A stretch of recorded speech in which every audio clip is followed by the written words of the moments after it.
So welcome back to another episode with Rahul Reddy గారు. ఈరోజు speciality ఆక్యుపేషన్కి సంబంధించి H1Bకి ఎటువంటి అంశాలు ఉంటాయని తెలుసుకుందాం ఈరోజు ఎపిసోడ్లో. Hi sir. నమస్కారం సార్. సో ఈరోజు ఎపిసోడ్లో స్పెషాలిటీ ఆక్యుపేషన్ గురించి చెప్తారా? H1Bకి ముఖ్యంగా థర్డ్ పార్టీకి సంబంధించిన విషయాలపై అండ్ ఎలా డిటర్మైన్ చేయొచ్చు, ఎటువంటి ఎవిడెన్స్ చూపించాల్సి ఉంటుంది థర్డ్ పార్టీకి కానీ లేకపోతే వీళ్ళకి ఈ జాబ్ సీకర్స్ అనేవాళ్ళు. H1 అంటే డెఫినేషన్ ఏంటంటే దట్ H1B మస్ట్ రిక్వైర్ అంటే ఆ position must require specific degree. అంటే ఇప్పుడు లాయర్ ఉండనుకోండి, లా చేస్తేనే లాయర్ కావచ్చు. లాయర్ చేయనప్పుడు అతను లాయర్ కారాదు. Normal simple. డాక్టర్ అన్నతను MBBS చేస్తేనే డాక్టర్ అయితే, లేకుంటే డాక్టర్ కాదు, అది మనకు తెలుసు. అకౌంటెంట్ కూడా అంతే ఉంటుంది. కానీ ఇప్పుడు రెస్టారెంట్ మేనేజర్ ఉందనుకోండి, రెస్టారెంట్ మేనేజర్కు ఏదైనా డిగ్రీ కావాలని ఉంటుందా? MBA BBA అది కంపల్సరీ అవసరం లేదు. లాయర్కు డాక్టర్ మాత్రం కంపల్సరీ అవసరం ఉంటుంది అన్నట్టు. అయితే వీళ్ళు ఏం చేసిందంటే మొదలు ఇదివరకు H1Bs సాఫ్ట్వేర్ ప్రొఫెషనల్స్ బాగానే వచ్చేది అన్నట్టు. అయితే మధ్యలో ట్రంప్ అడ్మినిస్ట్రేషన్ వచ్చేమందంటే నార్మల్గా ద పొజిషన్ అంటే ఆ పొజిషన్ మస్ట్ రిక్వైర్ ఏ స్పెసిఫిక్ డిగ్రీ. అయితే టిపికల్గా ఏంటంటే లాయరు డాక్టర్ పొజిషన్ అయితే నార్మల్గా అయితే ఇట్ ఈస్ అ మస్ట్, ఎందుకంటే లైసెన్స్ రిక్వైర్మెంట్ ఉంది. సాఫ్ట్వేర్ ప్రొఫెషన్కి వచ్చే మటుకు వాళ్ళు నార్మల్గా లేబర్ డిపార్ట్మెంట్ డెఫినేషన్ ఏంటంటే most of the software professions require specific computer science degree. వాళ్ళు ట్రంప్ అడ్మినిస్ట్రేషన్ వచ్చిన తర్వాత ఏమేమి ఇంటర్ప్రిట్ చేసిందంటే మోస్ట్ అన్నారు, కానీ ఆల్ అనలేదు. ఎవ్రీ ప్రొఫెషన్ అనలేదు. సో వీళ్ళు deny the speciality occupation H1B deny చేసుకుని వచ్చినారు. సరే, అప్పుడు కోర్టుకు పోయి ప్రతి కోర్టు కేసు పోయి అది పెద్ద అయ్యి చాలా అప్పుడు చెప్పాలంటే పెద్ద పెద్ద కన్సల్టింగ్ కంపెనీస్, అంటే I don't want to name the companies, పెద్ద కన్సల్టింగ్ కంపెనీ మనకు తెలుసు కదా, MNC అంటారు ఇక్కడ, పెద్ద కన్సల్టింగ్ కంపెనీ. వాళ్ళ పర్సంటేజ్ ఆఫ్ డినైల్ అప్పుడు 40% H1B డినైల్ అయ్యేది వాళ్ళకి. అంటే వాళ్ళు డినైల్ అయితే మళ్ళీ ఇక్కడికి వచ్చి పిల్లలందరూ ఇండియాకి వచ్చి మళ్ళీ వాళ్ళు H1B ఫైల్ చేసుకొని మళ్ళీ స్టాంప్ చేసుకొని వెనక్కి వచ్చేవాళ్ళు అన్నట్టు. అయితే ఇప్పుడు ఈ స్పెషాలిటీ ఆక్యుపేషన్లో ఏం చేసిందంటే they said normally required but does not have to కానీ కంపల్సరీ రిక్వైర్మెంట్ అవసరం లేదు స్పెషాలిటీ ఆక్యుపేషన్స్ అని. అంటే ఓవరాల్గా స్పెషాలిటీ ఆక్యుపేషన్స్ వచ్చే మటుకు ఒక H1B ప్రూవ్ చేయడానికి మాకు చాలా ఈజీ అయిపోయింది కంపారిటివ్లీ. రేపు ట్రంప్ అడ్మినిస్ట్రేషన్ వచ్చినా కూడా ఒకవేళ ఈ రెగ్యులేషన్స్ ఎట్నే స్టాండ్ అవుతే అతను H1B స్పెషాలిటీ ఆక్యుపేషన్ మీద డినై చేయడానికి కష్టమవుతుంది. అండ్ ముఖ్యంగా సార్ వీళ్ళు ఎవిడెన్స్ చూపించాల్సి ఉంటుంది కదా. అవునండి. అది ఎలా, అది యూజ్ చేసి దాన్ని ఎలా డిటర్మైన్ చేస్తుంది అంటే ఇప్పుడు అందులో కూడా మనం త్రీ కేటగిరీస్ డివైడ్ చేయాలండి. ఒకటి ఏంటంటే ఎండ్ క్లయింట్ అంటే కోకోకోలా, వెండర్ అంటే నార్మల్గా మేము అంటే ఇంప్లిమెంటేషన్ పార్ట్నర్ కానీ వెండర్ కానీ డిలాయిట్, తర్వాత ABC కన్సల్టింగ్ కంపెనీస్. వీళ్ళ ముగ్గురికి వేరే స్టాండర్డ్స్ ఉన్నాయండి. ఎండ్ క్లయింట్ కోకోకోలా అనుకోండి, కోకోకోలా నార్మల్గా ఏం చెప్పేస్తుంది, మా దగ్గర నార్మల్గా అయితే సాఫ్ట్వేర్ ప్రొఫెషన్కు కంప్యూటర్ సైన్స్ డిగ్రీ కావాలని చెప్పేసి సరిపోద్ది. అక్కడ వాళ్ళు ఇంప్లిమెంటేషన్ పార్ట్నర్స్ వాళ్ళ కంపెనీ ఒక రిక్వైర్మెంట్సే ప్రూవ్ చేయాలి. ఓకే, ఇది ఇంప్లిమెంటేషన్ పార్ట్నర్. కోకోకోలాల ఏ రిక్వైర్మెంట్ ఉన్నా వాళ్ళకి అనవసరం. ఇంప్లిమెంటేషన్ పార్ట్నర్ రిక్వైర్మెంట్ మాత్రం ఒకవేళ గనక వాళ్ళ రిక్వైర్మెంట్ కనుక డిగ్రీ అయితే, నార్మల్ డిగ్రీ అయితే వాళ్ళకి H1B అప్రూవల్ అయిపోద్ది. ఇగొచ్చే మటుకు మన ఇండియన్ కన్సల్టింగ్ కంపెనీస్ చాలా మటుకు ఏవైతే ఉన్నాయో చిన్న కన్సల్టింగ్ కంపెనీస్ ఉన్నాయో వీళ్ళ రిక్వైర్మెంట్ కంప్లీట్గా మార్చేసిన రెగ్యులేషన్ తోటి. వాళ్ళు ఏమంటారంటే ఈ ABC కన్సల్టింగ్ కంపెనీల రిక్వైర్మెంట్ డిగ్రీ ఉంటంత మాత్రాన సరిపోదు. ఈ రిక్వైర్మెంట్ అన్నది మీరు ఇతన్ని టెంపరీగా తీసుకుపోయి కోకోకోలా కంపెనీలో పెడుతుండ్రు కాబట్టి మీ రిక్వైర్మెంట్ కూడా స్పెసిఫిక్ డిగ్రీ కావాలి. మీ రిక్వైర్మెంటే కాకుండా కోకోకోలాలో పెట్టినప్పుడు కోకోకోలా కంపెనీ రిక్వైర్మెంట్ కూడా స్పెసిఫిక్ డిగ్రీ కావాలి అంటుండ్రు. ఓకే, దానికి ప్రూవ్ చేయాలంటే నార్మల్గా కోకోకోలా కనుక మనకు ఒక లెటర్ ఇచ్చింది అనుకోండి, దట్ నార్మల్గా ఈ పర్టికులర్ పొజిషన్ కనుక స్పెసిఫిక్ డిగ్రీ అవసరం ఉంటుంది, అంటే కంప్యూటర్ సైన్స్ డిగ్రీ అవసరం ఉందనుకొని ఒక లెటర్ ఇస్తే పర్వాలేదు. వాళ్ళు కనుక ఆ లెటర్ ఇయ్యలేదనుకోండి, అప్పుడు ఇక మనకు ఉన్నది రామాయణం, అప్పుడు కష్టమైంది రామాయణం. అయితే నార్మల్గా స్టేట్మెంట్ ఆఫ్ వర్క్ అని ఉంటుంది అన్నట్టు. ఈ కాంట్రాక్ట్స్, ఆ కాంట్రాక్ట్స్ వాటి అన్నిట్లా మనకి శ్రీనివాసరావు కావాలనే ఉంటుంది, కానీ ఆ శ్రీనివాసరావుకు degree bachelor science computer science degree లేనిది మేము తీసుకోము అని చెప్పి వాళ్ళు చెప్పరు. అంటే ఈ కాంట్రాక్ట్స్ కానీ అగ్రిమెంట్స్ కానీ ఎలా ఉంటాయి, ఏమేమి చూపించాల్సి ఉంటుంది ఇవన్నీ ఎవిడెన్స్ కింద థర్డ్ పార్టీ కాబట్టి? ఇది మొదటి నుంచి మాకు అలవాటే ఈ కాంట్రాక్ట్స్ చూపించడం.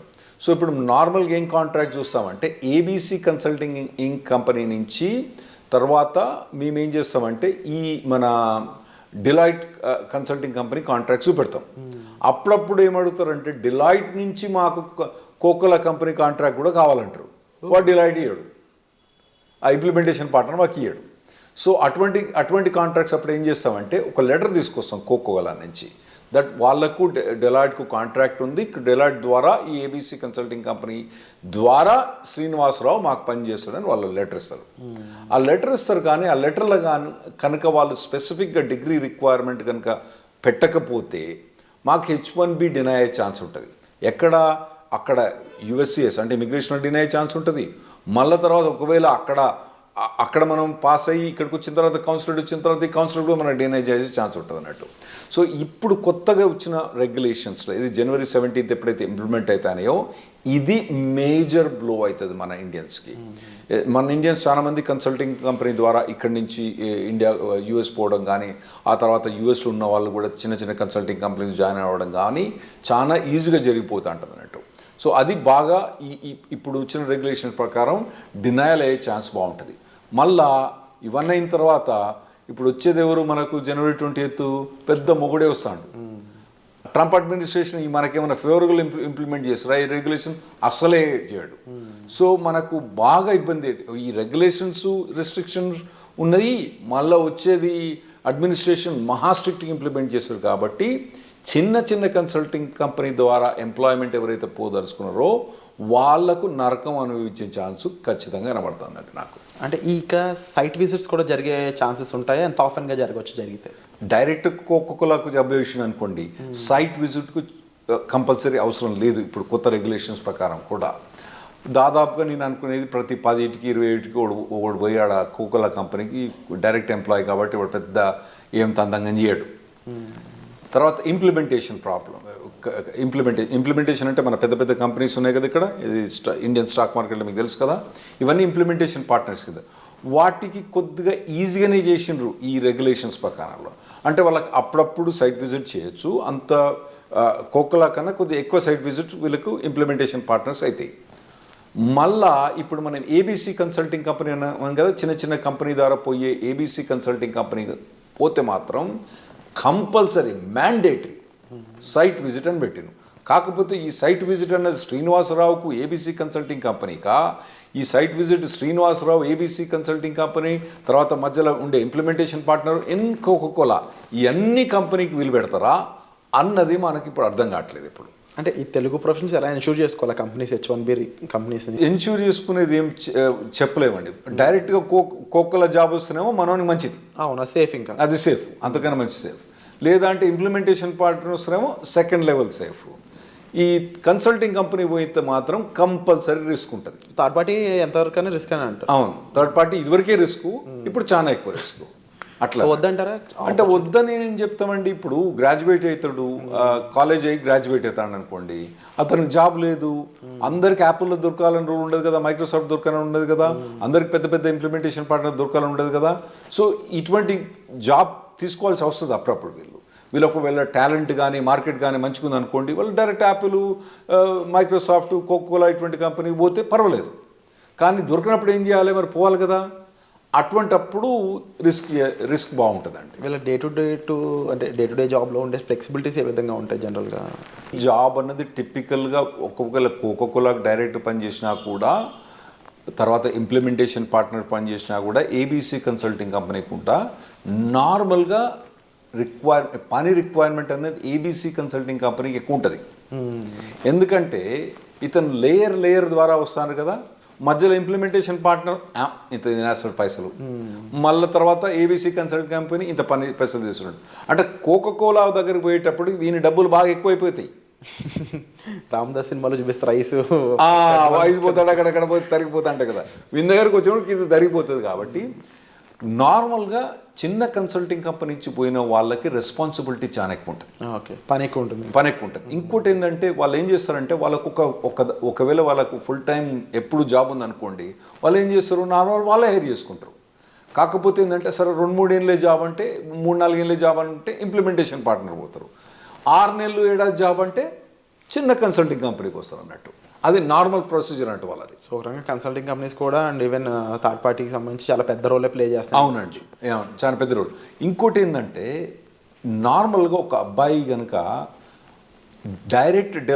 డైరెక్ట్ కోకోకోలాకి పనిచేసిన కన్నా ఈ చిన్న కన్సల్టింగ్ కంపెనీకి చేస్తే మాత్రం అసలు ఎక్స్పోజర్ కానీ భలే ఉంటుందండి. 3-4 ఇయర్స్లో వీడు 3-4 జాబులు మారుతాడు. 3-4 ప్లాట్ఫామ్స్, 3-4 గ్రూప్స్, 3-4 ఒక డిఫరెంట్ ఎన్విరాన్మెంట్ తోటి మాట్లాడు డిస్కషన్. సో వీని మెచ్యూరిటీ చాలా ఉంటుంది. సో నాకు ఇప్పుడు కనుక నేను మళ్ళీ పోయి ప్రొఫెషన్లో జాయిన్ అయితే మాత్రం, అంటే H1B కూడా లేకపోతే మాత్రం, నేను యంగ్గా జాయిన్ అయితే మాత్రం నేను డైరెక్ట్ కోకోలాకి పని చేయను. ఎందుకంటే నేను ఆడ పోయి 7 ఏళ్ళ దాకా వాడు నేనేం పని చేయాలో వాడు చెప్పని కూడా వానికి అర్థం కూడా రాదు, వాడు చెప్పని కూడా చెప్పాడు. ఇటువంటి చిన్న కన్సల్టింగ్ దగ్గర పోతే మొత్తం మెదిపడేస్తారు అక్కడ. సో యంగ్స్టర్స్కు అట్లా జాబ్ చేస్తున్న బెటర్, కానీ ఈ H1B కూడా చాలా ఇబ్బంది ఉంటాయి అట్లా. సో అండ్ దీనికి సంబంధించి ఇంకా ఎంత ఇన్ఫర్మేషన్ మనం తెలుసుకోవాల్సి ఉందండి. సో స్టే ట్యూన్, వచ్చే ఎపిసోడ్లో మరింత ఇన్ఫర్మేషన్ తెలుసుకుందాం రాహుల్ రెడ్డి గారి ద్వారా. సో ఈ ఎపిసోడ్ మీకు నచ్చినట్లయితే లైక్ చేయండి, షేర్ చేయండి, సబ్స్క్రైబ్ చేసుకోండి. And thank you so much for the information. Thanks అండి.